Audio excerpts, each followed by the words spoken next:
んにちは、あおいです。今日は保育園で大人気の春雨サラダのレシピをご紹介します。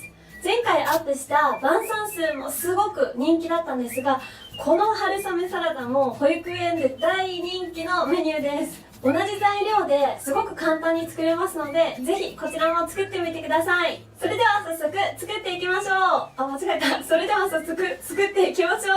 あおいの給食室。今日はハムとキュウリと人参と春雨を使っていきます。晩餐数と材料はね、全く一緒です。調味料がちょっと変わるだけです。今日はキュウリ1本使い切る量で作っていきます。野菜をすべて千切りにしていきます。春雨が細いので形状を合わせるとすごくね、食べやすくなります。切れない、やばい。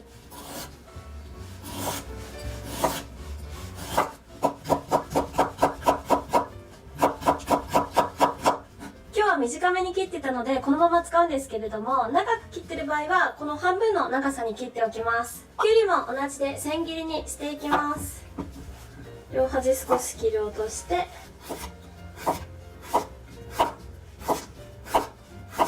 きゅうりがいい匂い。かもお腹空きすぎてこのままきゅうりだけでも食べたい。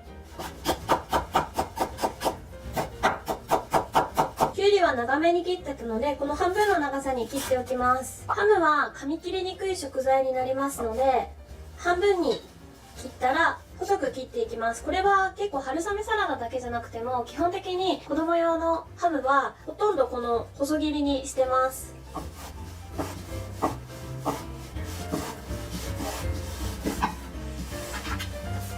全部材料切れたので、早速すべて茹でていきましょう。もうちょっとでね、完成。もうこれもあっという間にできるので、本当に本当に簡単です。では、食材を茹でていきましょう。根菜類は水から茹でるのが基本になりますので、人参は水から茹でます。まだ火はつけていない状態で、人参を入れて、そしたら火をつけます。人参はお湯が沸騰してからだいたい 2,3 分茹でていきます。では引き上げていきます。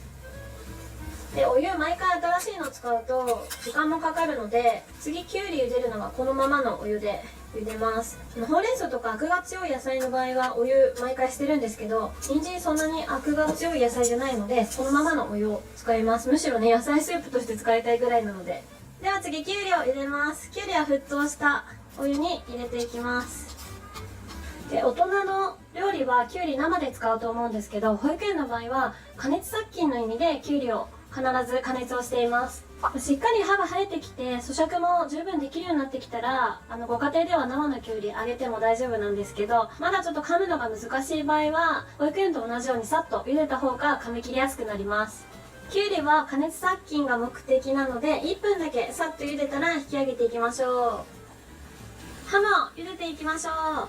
きゅうりは少し人参よりもアクがある野菜なので、お湯は一旦取り替えてます。で、ハムは先ほど言ったようにお子様にとって少し噛み切りにくい食材になるので、この茹でてる段階でくっついて茹で上がらないように少しほぐします。ハムも保育園では加熱殺菌の意味で1回茹でてから提供してます。なのでハムも1分間茹でてから引き上げていきましょう。ちょっとなまってたね1分間がちょっとなまってた。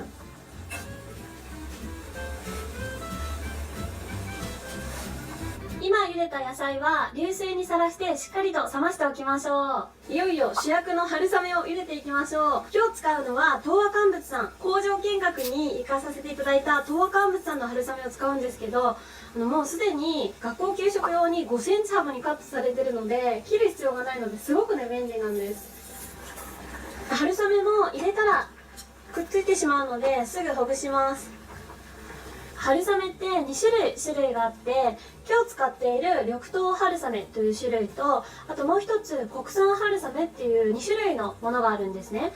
で、今日使っているこの緑豆春雨は熱に強くって煮崩れしにくいので、大量調理とかあとスープとかで煮込む時に形がしっかり残ったまま提供できる特徴があります。あとコシもあってちょっと弾力があるものが緑豆春雨になります。国産春雨は熱に弱いので茹でる時間が短くて済むんですね。で、食感はどちらかというとこうもちもちっとした形でこう歯切れがいいものが国産春雨になります。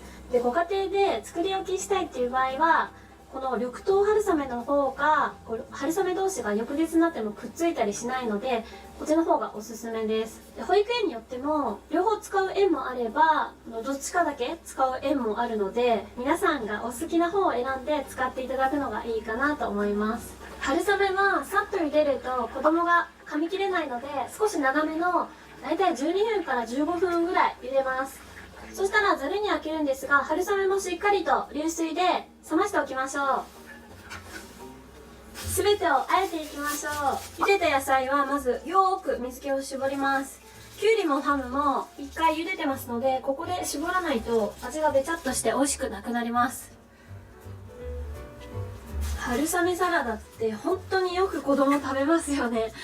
前回の晩餐数も本当にすごいよく食べるんですけど、この今日のマヨネーズの春雨サラダも保育園で定番のレシピで本当によく食べます。やっぱり子供はつるっとしたものがすごい好きですね。春雨も水気絞って入れていきます。ちょっとねツルツルして絞るの難しいんですけどここもしっかりと絞っていきましょう。あと今日はこのままね5センチのカットのままで使ってますけど 1,2 歳児のお子様はもう少しハサミで細かくカットしてください。この春雨サラダって保育園とか学校によってはシルバーサラダって呼んでいて最初シルバーサラダってなんだと私は思ったんですけど確かこの春雨とマヨネーズが合わさるとシルバーっぽくなんか輝くみたいなそんな意味だったような気がしますすべて水気が絞れたらここに味をつけていきましょう。今日はマヨネーズで味付けしていきます。卵アレルギーのお子様がいる場合はハムもねつなぎで卵が使われていることがほとんどなので卵不使用のハムを使ってマヨネーズもマヨドレにしています。それからお塩も少し加えていきます。お塩とあと胡椒も一振り入れていきます。あんまり入れると辛いので風味付け程度に入れていきましょう。そしたらあとはもうすべて混ぜるだけです。ザ給食多分これ小学校給食でも出てたりするから懐かしいって思う方も結構いらっしゃるんじゃないかなと思います。晩餐数の方が有名なのかな。でもどっちも美味しいですよね。私は春雨どっちも大好きでなるべく冷蔵庫で冷やした方が美味しいので時間がある時は少し冷蔵庫に入れてから提供してください。給食嬉しいな何でも食べましょうよく噛んでみんな揃ってご挨拶。それでは皆さんご一緒にいただきます。美味しそう。いつも言ってるけど美味しそう。これ大好きなんですよ私。いやこれも毎回言ってるけどちょっと多めに食べたい。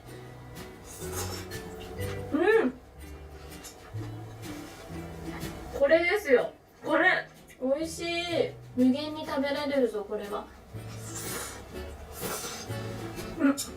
今撮影はされてちょっと本気で今一瞬食べてた。美味しく食べるにはなるべく冷蔵庫で冷やした状態で食べるっていうのがおすすめなので作ったら一回冷蔵庫で冷やしてから提供しましょう。前回大人気だった晩餐数と全く同じ材料で作れますのでぜひこちらも作ってみてください。本当にこれも保育園で大人気のレシピです。